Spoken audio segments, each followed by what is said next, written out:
C'était la veille de Noël dans un Londres enneigé, en Angleterre dans les années 1800. Dans une petite maison à la périphérie de la ville, vivait un garçon de 7 ans, solitaire, nommé Isaac. Isaac était un enfant triste et sans amis. Alors que la plupart des enfants passaient du temps avec leur famille, en attendant avec impatience l'ouverture des cadeaux, qui avaient été placés avec soin sous un arbre de Noël magnifiquement décoré, le petit Isaac passait cette nuit seul dans son grenier, froid et poussiéreux. Les parents d'Isaac étaient très pauvres.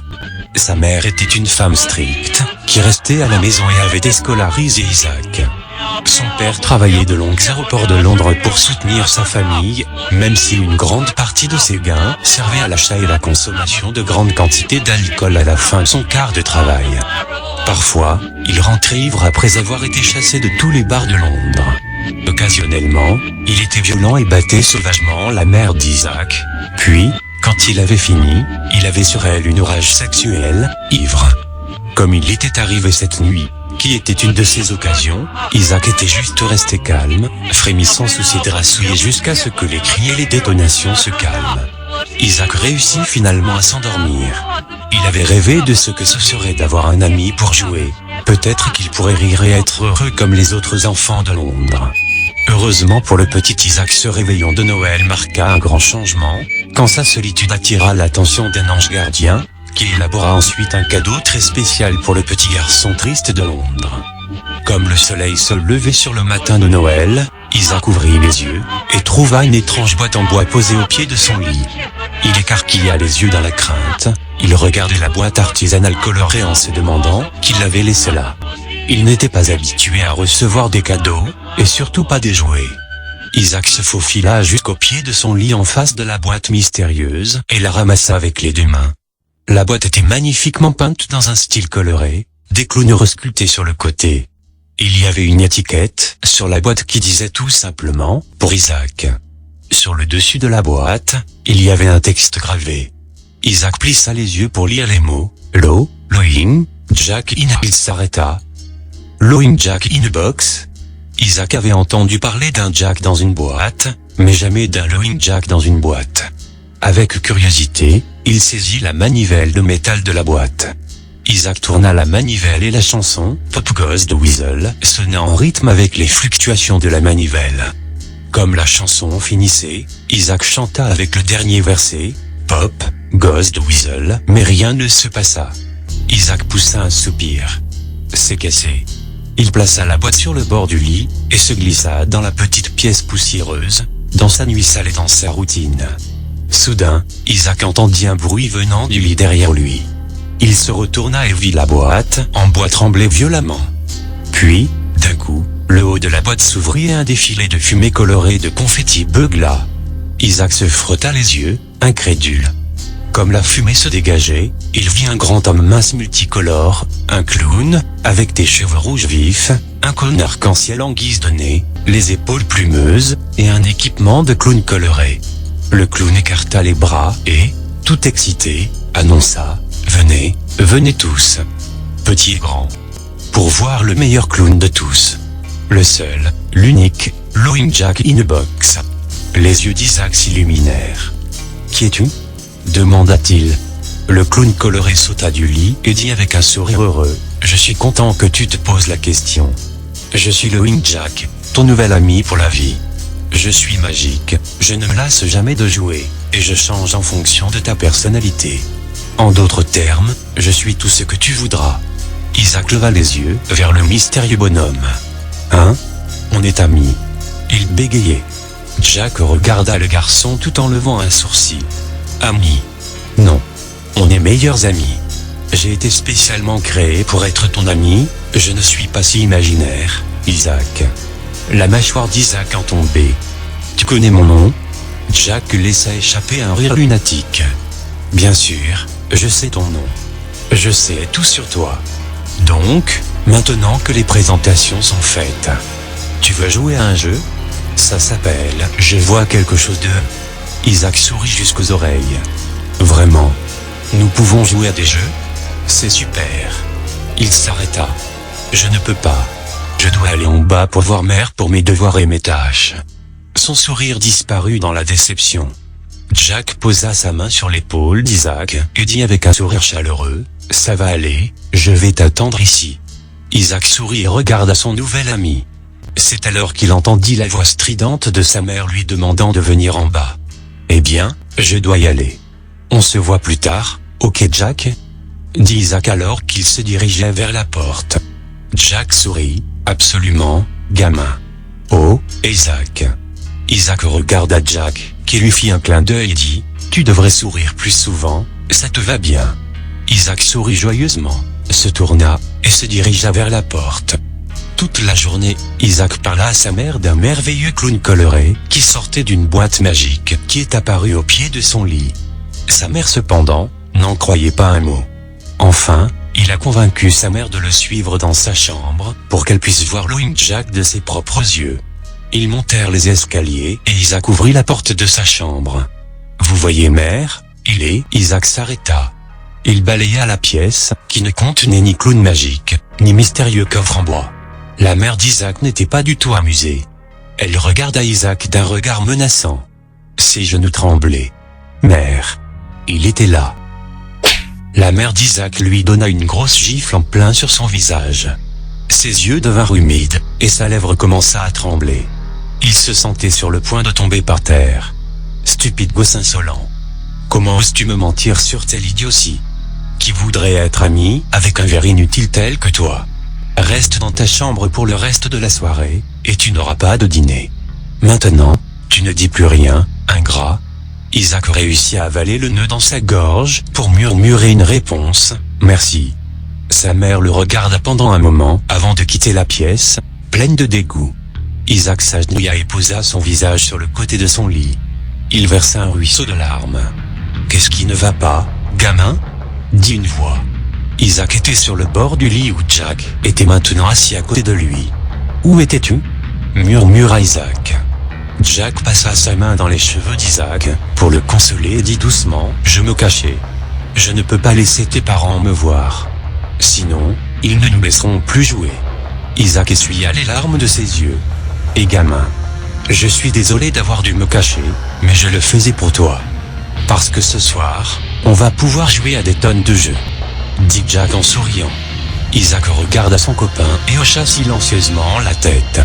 Un petit sourire commença à se former au coin de sa bouche. Cette nuit, Loin Jack et Isaac jouèrent à beaucoup de jeux amusants. D'un geste de la main, Jack rendit tous les soldats d'étain d'Isaac vivants pour marcher autour de la salle. Isaac était surpris alors qu'il regardait ses jouets se déplacer. Puis Loin Jack et Isaac se racontèrent des histoires de fantômes fantasmagoriques. Isaac demanda à Jack s'il était un fantôme, mais Jack expliquait qu'il était plus du genre entité cosmique de toutes sortes. À la fin de la nuit, Jack fouilla dans sa poche et en sortit un assortiment de délicieux bonbons. Isaac était en extase quand il mit ce festin coloré dans sa bouche. C'était la première fois qu'il dégustait quelque chose d'aussi doux. Isaac avait l'air tellement heureux et riait si fort cette nuit que les choses semblaient être enfin rentrées dans l'ordre pour le petit Isaac. Au moins jusqu'à l'incident qui a eu lieu 3 mois plus tard.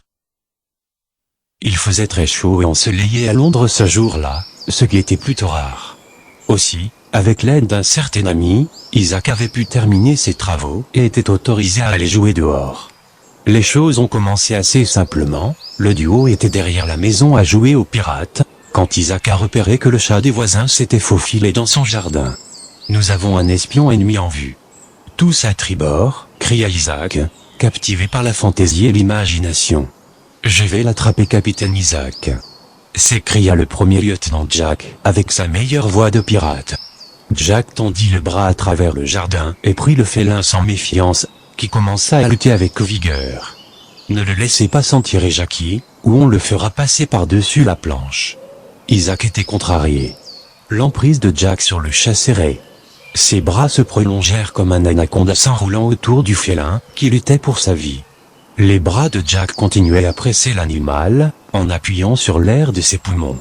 Les yeux de l'animal commencèrent à gonfler. Ils sortirent de leurs orbites avec un bruit sec.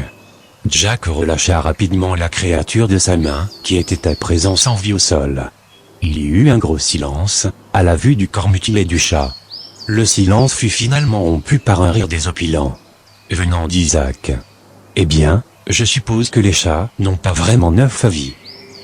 s'écria Isaac, les yeux presque en larmes. Loin Jack commença à rire aussi, mais ça ne va pas te causer des ennuis si ta mère trouve le chat de ton voisin mort dans ton jardin? Le rire d'Isaac s'arrêta. Oh non. Tu as raison. Je vais aller le jeter dans la cour des voisins. Isaac paniqua. Il saisit une pelle à proximité, ramassa le cadavre du chat, et il le lança par-dessus la clôture. Il était à présent à nouveau dans la cour des voisins. Jack et Isaac ont alors rapidement regagné la chambre.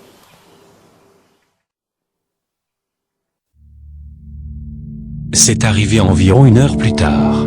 Isaac avait les oreilles percées par les cris de sa mère, hurlant son nom en bas. Ni Jack ni Isaac ne dirent un mot. Il se glissa dans les escaliers, seul face au terrible sort qui l'attendait. Jack pouvait entendre beaucoup crier d'en bas, mais ne pouvait rien faire. Après une trentaine de minutes, Isaac, les yeux larmoyants, monta les escaliers. « Eh bien ?» demanda Jack nerveusement. Isaac, au sol, commença à parler. « J'ai essayé de lui dire que c'était toi qui avais tué le chat. Elle ne me croyait pas. Elle dit que tu n'es pas réel. » Jack fronça les sourcils, conscient que tout cela était de sa faute. Isaac utilisa sa manche pour essuyer ses larmes. « Je vais être envoyé à un pensionnat. Je pars ce soir. Et tu ne peux pas venir avec moi. » Jack prit un air choqué. « Quoi? Moi, je ne peux pas venir? Où vais-je aller? » Isaac ne dit rien. « Retourner là-dedans? Mais je ne pourrai pas sortir jusqu'à ce que... » Jack s'arrêta. Isaac se leva, des larmes coulant sur son visage. « Jack, je promets que je reviendrai pour toi dès que je pourrai. » Jack regarda la boîte, puis de nouveau Isaac. « Et je serai là à t'attendre, gamin. » Jack sourit, une seule larme coula sur sa joue. Il se dirigea vers la boîte et fut aspiré par un nuage de fumée, incapable d'être libre, jusqu'au retour d'Isaac. Cette nuit, Isaac fut envoyé à l'école. Pour la première fois, Loin Jack sentit ce que c'était que d'être seul. Même lorsqu'il était piégé dans sa boîte, Jack était capable de voir les choses qui se passaient autour de lui. Chaque jour, il attendait son ami, et chaque jour, la chambre vieillissait et prenait plus la poussière. Loin Jack était le meilleur ami d'Isaac pour la vie, et maintenant il attendait jour après jour, mois après mois, de se réunir avec lui. Les parents d'Isaac vivaient encore dans la maison, mais ne venaient jamais à la chambre à l'étage. La seule fois où il entendait leur présence était quand ils se battaient. La vie de Jack se résumait désormais à la solitude et la déception. Au fil des années, les couleurs vibrantes de Jack ont commencé à se fondre dans un flou monochrome de noir et de blanc. Pris au piège tout seul, éternel et sans espoir. 13 années ont passé avant que le père d'Isaac, rentrant particulièrement ivre, ait une altercation avec sa femme comme d'habitude. Violence physique à nouveau, mais cette fois, elle ne sut pas se remettre en place. Le père d'Isaac avait battu sa femme à mort, et fut condamné à la pendaison le lendemain. Avec ses 2 parents morts, cela signifiait qu'Isaac héritait de la vieille maison poussiéreuse, où il avait passé la première moitié de son enfance. Loin Jack fut très surpris quand il entendit les pas de son vieil ami monter les escaliers menant au grenier, pour la première fois en 13 ans, mais il n'était pas ce que Jack avait espéré. Isaac avait l'air différent. Non seulement il était plus âgé, mais il semblait aussi posséder ce regard sombre et étrange sur son visage. Il n'était plus le jeune garçon plein d'espoir et curieux que Jack avait connu. Jack attendit avec impatience Isaac pour le libérer de la prison, où il avait attendu pendant de nombreuses années, mais la boîte de Jack était là, intacte et inaperçue sur une étagère dans le coin de la salle, avec tous les autres bibelots poussiéreux indésirables. Isaac avait complètement oublié son vieil ami, avait rejeté tous ses rêves de l'enfance. Étonnamment, Jack ne sentit plus rien. Il était vide. 13 ans d'attente et une grosse déception ont laissé le clown triste. Jack est resté dans sa boîte, incolore et sans émotion. Le lendemain, Isaac alla à son travail de tapissier, faire des réparations de meubles pour les gens de Londres. Jack attendit en captivité. Quelques heures plus tard, un Isaac, ivre, rentra chez lui et trébucha dans l'escalier de sa chambre, mais cette fois il avait quelqu'un avec lui. C'était une amie qu'Isaac avait ramassée au bar plus tôt ce soir. Elle était belle avec des cheveux blonds, les yeux bleus saphir, et un sourire qui pourrait faire fondre les cœurs. La curiosité de Jack était attirée par l'invité d'Isaac. C'est qui? Un nouvel ami. Pourquoi Isaac aurait-il besoin de nouveaux amis? Je pensais que j'étais le seul ami d'Isaac. Jack pensa au sein de son isolement infernal. Isaac et son ami s'assirent sur le lit et bavardèrent au sujet de la vie à Londres. Isaac fit une blague sur le temps et tous deux se mirent à rire. Jack siffla avec envie la nouvelle amie d'Isaac. Isaac et la jeune fille se regardèrent profondément dans les yeux, et se rapprochèrent pour un baiser avec un tourbillon passionné des langues dans le trebouche. Jack était perplexe devant cette étrange démonstration d'affection, car il n'avait jamais vu personne s'embrasser avant. Comme le baiser devenait plus intense, Isaac passa sa main le long de la cuisse lisse de la jeune fille et sur sa jupe. Isaac persistait et répéta son geste, en plaçant cette fois sa main sur ses sous-vêtements soyeux. La femme prit avec grand mécontentement les avances sexuelles d'Isaac, et il reçut une claque dure sur son visage. Les yeux d'Isaac virèrent au sombre. Il dévisagea la femme. Sa passion ivre se transforma en colère. Les battements de cœur de la femme accélérèrent quand elle vit le visage d'Isaac en ébullition. « Espèce de pute !» cria Isaac.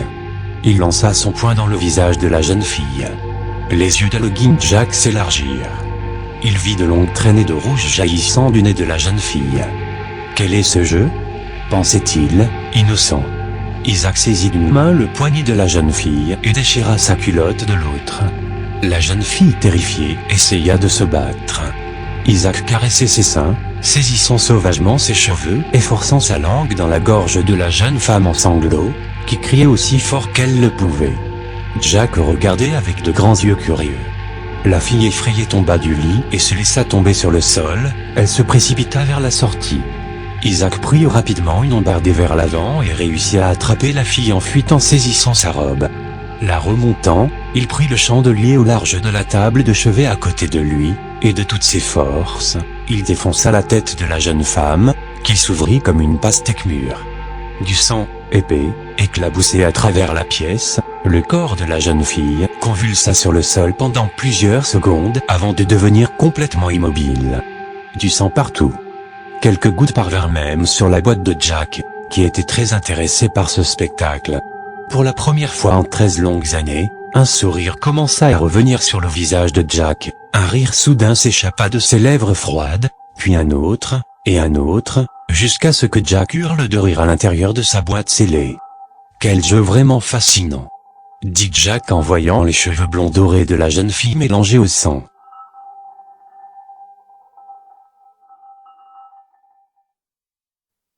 Comme l'adrénaline commençait à s'adoucir, Isaac réalisa qu'il devait se débarrasser du corps. Il prit le corps sans vie de la jeune fille et se laissa tomber sur le lit. Il quitta la salle en fermant la porte derrière lui et la verrouilla avant de quitter la maison. Il revint presque une journée complète plus tard et entra dans la chambre avec une poubelle en métal et son sac d'outils d'ameublement de travail. Il effaça ensuite tout sur le bureau en bois, sur le mur opposé à la porte, et ensuite traîna le lit avec le cadavre ensanglanté au milieu de la pièce. De cette façon, Isaac eut de l'espace pour travailler, mais il avait également donné involontairement à Jack un siège au premier rang pour l'ensemble du spectacle. Jack regardait avec un grand sourire inaltérable comment Isaac jouait avec son nouveau jeu du cadavre souillé. Une fois qu'Isaac eut tout mis en place, il se mit au travail. D'abord, il vida le contenu de son gros sac à outils noir sur la table de travail derrière lui. Un assortiment de couteaux, marteaux, pinces et autres outils étaient désormais posés devant lui. Son premier choix fut un couteau d'ameublement, dont il se servit pour enlever la peau du corps. Cette peau fut ensuite placée sur des supports et transformée en cuir. Cela fait, Isaac utilisa une scie pour scier les bras, les jambes et la tête, perturbé dans sa tâche par la présence d'asticots. Après avoir rempli la poubelle avec l'eau de javel et d'autres produits chimiques, il y trempa les membres jusqu'à ce que l'os soit dépouillé de la chair. Isaac pêcha les ossements dans le jus de cadavre et les posa sur la table de travail, puis dans la soirée, il mit la poubelle à l'extérieur et jeta les restes pourris dans les égouts de Londres pour être emportés dans la mer. Pendant les 3 prochains jours, Jack regarda Isaac avec étonnement. Il faisait un fauteuil vraiment grotesque avec les restes de la jeune fille. Les pieds arrière étaient faits de fémur, tandis que les pieds avant étaient en tibia. Un cadre en bois était utilisé pour la base et l'assise, mais le rebord du support était fait de vertèbres. Les os du bras avaient été utilisés comme accoudoirs, et avaient été fixés en place par quelques côtes. Les tendons étaient utilisés comme renfort avec les cheveux blonds d'or tressés en une doublure pour la base. Au sommet de ce fauteuil de l'enfer était placé le crâne, qui avait appartenu à la jeune fille aux cheveux blonds dorés, aux yeux de saphir, et au sourire qui pouvait faire fondre les cœurs. Isaac était très satisfait de son travail, et Loin Jack était vraiment impressionné par la créativité profonde de son ancien camarade.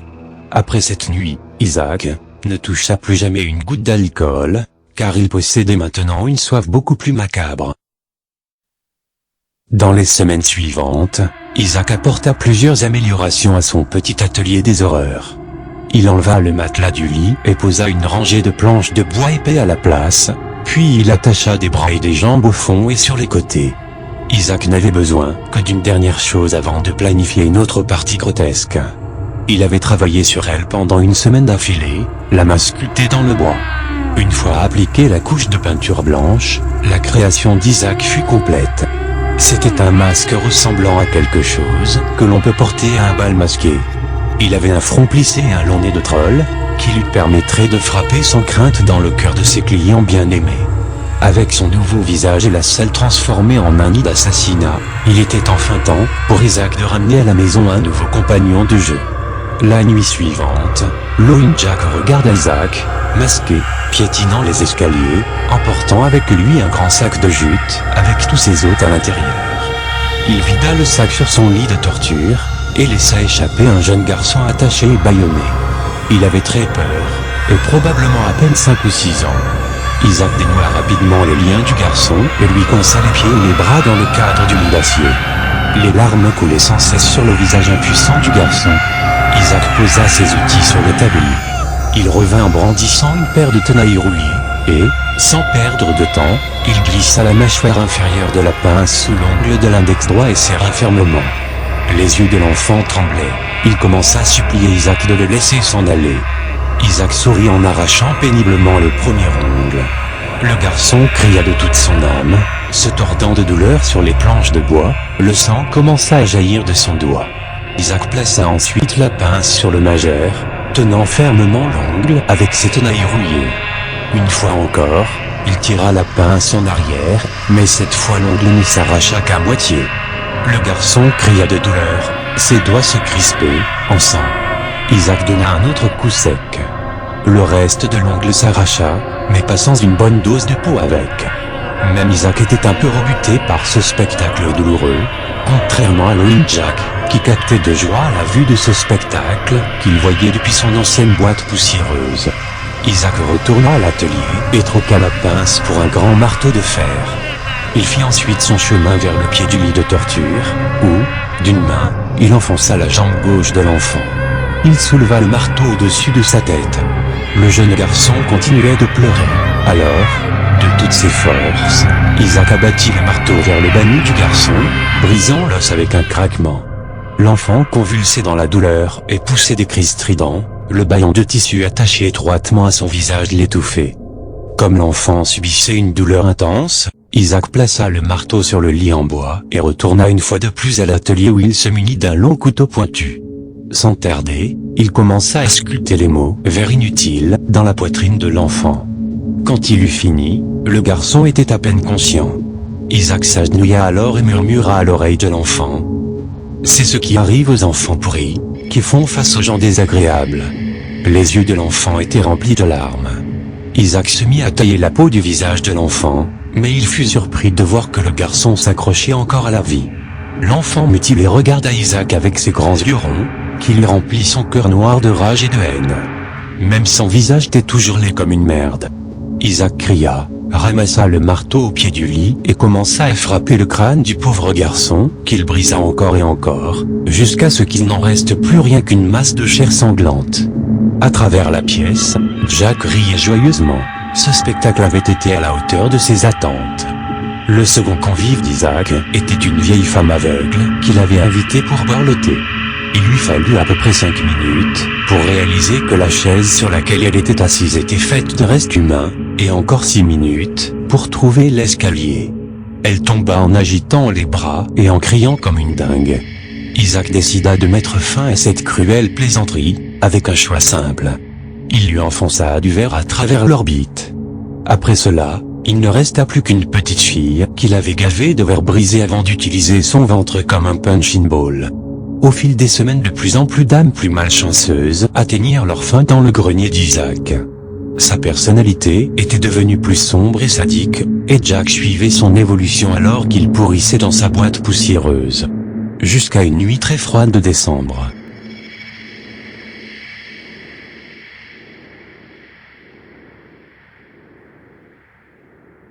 Les clous rouillés qui tenaient le plateau de bibelot oublié cédèrent enfin, tout chuta au sol. Isaac entendit le bruit sourd d'en bas, et décida de monter au grenier. Il marcha sur le plancher souillé de sang, vers le plateau tombé. Isaac écarta certains des bibelots qui étaient tombés, quand il vit finalement le Jack de son enfance. Isaac reconnut à peine la vieille boîte en lambeaux. Il la ramassa et enleva une partie de la poussière. Ensuite, par une quelconque nostalgie, il saisit la boîte et commença à tourner la manivelle. Un horrible son de « Pop Goes the Weasel » sortit de la vieille boîte, et comme il l'avait fait pour la première fois, Isaac chanta le dernier verset « Pop Goes the Weasel ». Le haut de la boîte s'ouvrit, mais rien ne se passa, elle était vide. Il jeta la vieille boîte à la poubelle avec les autres bibelots cassés, et alla ouvrir la porte pour retourner en bas. Mais il était bloqué. Isaac tira sur la poignée, mais la porte ne voulait pas bouger. À ce moment, il entendit une voix rauque horrible crier derrière lui. Isaac. Une secousse froide parcourut l'échine d'Isaac, et les poils sur son dos se dressèrent, il se retourna lentement. Balayant du regard toute la pièce jusqu'à la poubelle, il finit par voir un cauchemardesque Loin Jack. Il était complètement monochrome, ses cheveux noirs pendaient en mèches tordues, des dents pointues décoraient son sourire tordu, et ses bras pendaient comme ceux d'une poupée de chiffon, avec ses longs doigts grotesques tombant au sol. Puis, d'un ton froid, sa voix rauque de clown diabolique parla. « C'est si bon d'être libre. Je t'ai manqué, Isaac. » Isaac était paralysé par la peur. « Mais, je croyais que tu n'étais pas réel mais imaginaire. » Bégaya Isaac. Jack répondit par un long ricanement effroyable. « Oh, je suis tout à fait réel, gamin. En fait, j'ai attendu si longtemps pour cette journée. Pour que je puisse jouer avec mon meilleur ami pour la vie. Une dernière fois. » Avant qu'Isaac ne puisse répondre, les longs bras de Jack se tendirent à travers la pièce et il les enroula autour de ses jambes. Le clown tordu commença à le rapprocher de lui, le traînant vers son lit de torture en bois. Les ongles d'Isaac grattaient le sol tout le long de la chaussée. Ignorant cette faible résistance, Jack attrapa rapidement 4 clous de fer longs de 3 pouces dans l'atelier et les pressa à droit sur les mains et les pieds d'Isaac, le clouant au lit. Isaac grogna de douleur, comme il criait à son ravisseur, « Va te faire foutre, putain de clown bizarre !» Jack se contenta de rire. « Si tu ne peux pas dire quelque chose de gentil, alors ne dis rien du tout. » Jack mit ses longs doigts crochus dans la bouche d'Isaac, saisit fermement sa langue, et les tira aussi loin qu'elle pouvait aller. Le clown attrapa ensuite son dos, saisit un couteau pointu de la table et commença lentement à couper la chair de la langue d'Isaac. Meurtri, la bouche d'Isaac commença à déborder de sang. Jack poussa un petit tube de métal dans la gorge d'Isaac.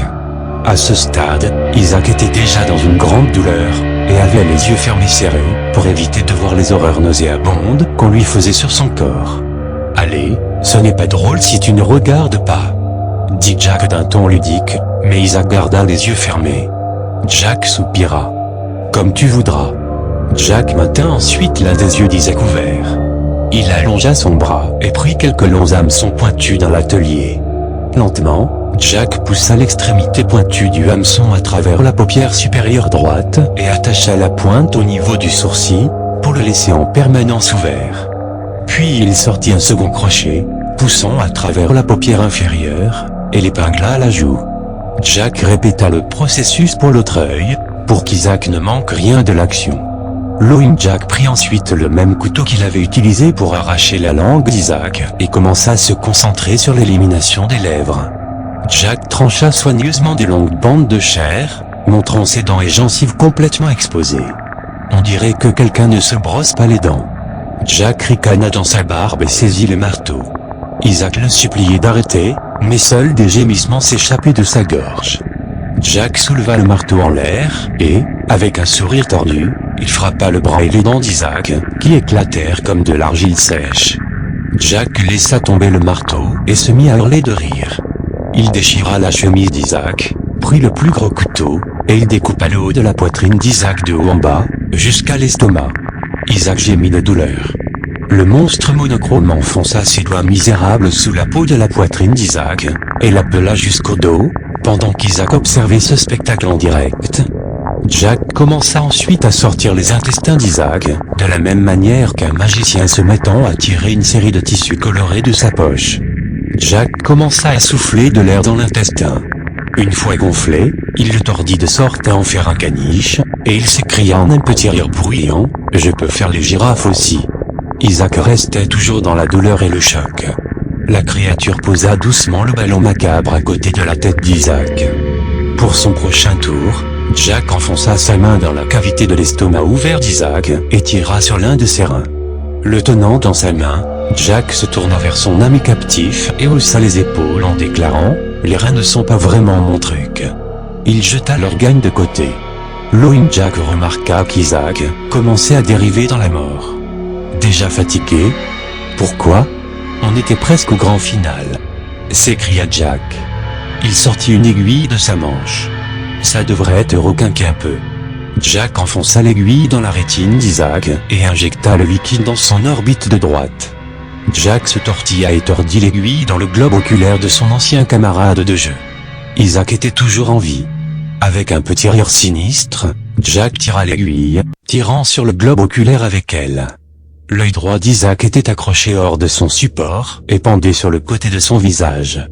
Jack sourit. « Maintenant, j'ai ton attention. » Le clown prit ensuite son long index tordu et le poussa dans un trou dans l'estomac d'Isaac. Jack baissa la tête vers la cavité de la poitrine ouverte et étendit sa bouche béante. En quelques secondes, un torrent de cafards commença à ramper hors de la gueule du clown, se renversant sur la poitrine ouverte d'Isaac. Ils rampèrent tous dans la petite ouverture de l'estomac d'Isaac. Comme son ventre devenait gonflé d'insectes, les cafards commencèrent à se précipiter vers sa gorge, pour sortir de sa bouche et de la cavité nasale. Isaac était à quelques centimètres de la mort, quand son ravisseur s'agenouilla à côté de lui et lui parla à l'oreille. « Ça faisait longtemps gamin, mais je crois que tout est fini maintenant. Pas besoin de pleurer. Cependant, j'ai l'intention de répandre mon amitié à tous les enfants solitaires du monde, lui dit Jack. Il enfonça son bras dans la poitrine d'Isaac et tira son cœur encore battant. La vie d'Isaac passa devant ses yeux. Il vit sa mère, son père, le pensionnat, ses victimes, et la dernière pensée qui flotta dans son esprit fut ce Noël très spécial où il s'était réveillé pour trouver la magnifique boîte de bois sculptée qui contenait son premier ami. Il y a des rumeurs qui disent que lorsque la police a finalement trouvé le corps pourri d'Isaac infesté de cafards, des semaines plus tard, la veille de Noël, même si son visage avait été défoncé et déchiré en morceaux, il semblait presque, comment dire, heureux.